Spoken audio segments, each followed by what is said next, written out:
School refusal is a behaviour that can be associated with a range of family and school factors. It is often accompanied by anxiety and distress in a child and can lead to extended school absence. Supporting children to feel good about attending school and valued as part of the school community helps to promote their mental health and well-being. School refusal is when a child experiences significant difficulty attending school and they can result in prolonged absence from school. When faced with the prospect of having to attend school, they can become quite distressed about going to school. They may cry, scream, or display tantrum-like behaviour. School refusal is more than occasional reluctance to attend school. In fact, it's quite normal for a child to miss some school during the year or have some anxiety around attending on occasion.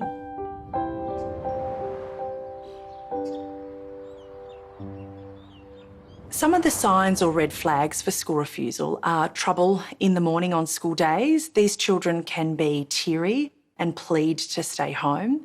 They can complain of stomach aches, nausea and headaches, and they can actually be quite challenging and oppositional in their behaviour, all in an attempt to avoid school. For some, they can actually try and run away in the morning on school days. There can also be trouble the night before school with difficulties falling asleep and protests that they aren't going to school tomorrow. Within the school context, these children can often be away on Mondays or following a break such as holidays.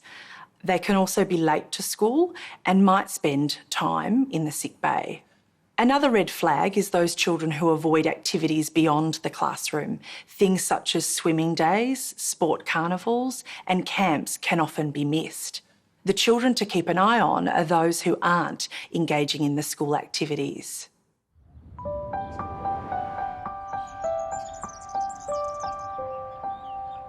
School refusal causes much distress to the child and interferes with their friendships and education.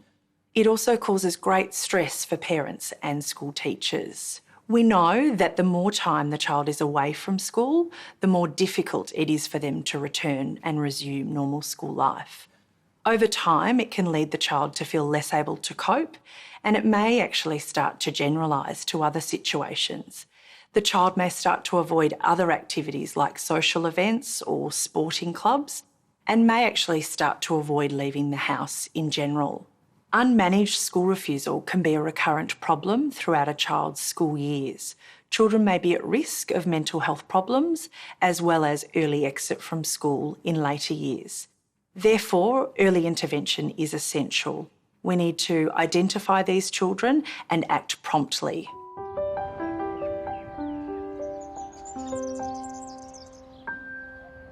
School refusal is usually associated with a range of underlying factors. These include school-based factors, such as anxiety about social situations or situations where there might be a performance element, such as sport days, taking tests or giving a presentation in front of the class.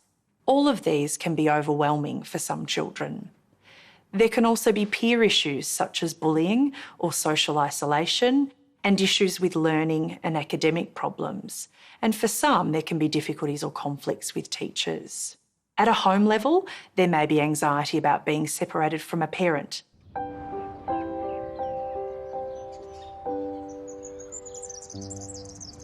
Consider support on arrival for the student. Do they need a space to settle before entering the classroom in the morning? Also, we might think about when a student has been refusing and they return, providing a bit of low-key praise for them is useful, as well as not drawing too much attention to them in classroom and just letting them settle in. It's important to respond to any school-based issues that may be underlying the child's non-attendance issues, such as dealing with any social or academic needs.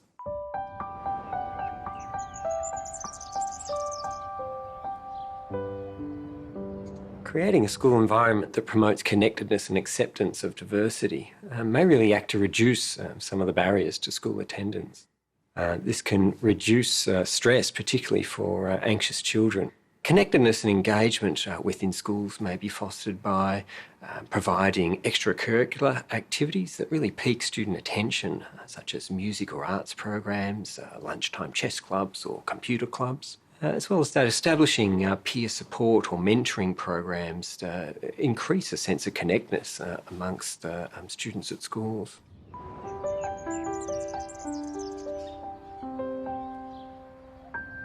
Positive relationships amongst parents and school staff are really important for clear communication about what's happening. It's very important that everyone's on the same page about where the student is up to. As well as that, working with parents closely can provide us further insights and understanding as to what might be sort of promoting the school non-attendance. School refusal is more than the occasional unexplained absence. It is a serious issue that is best managed early. However, there are lots of things that school staff can do at the whole school level to strengthen attendance and to support children and their families. Supporting children to feel part of a school community and developing their social and emotional skills not only promotes school attendance, but a child's mental health and well-being.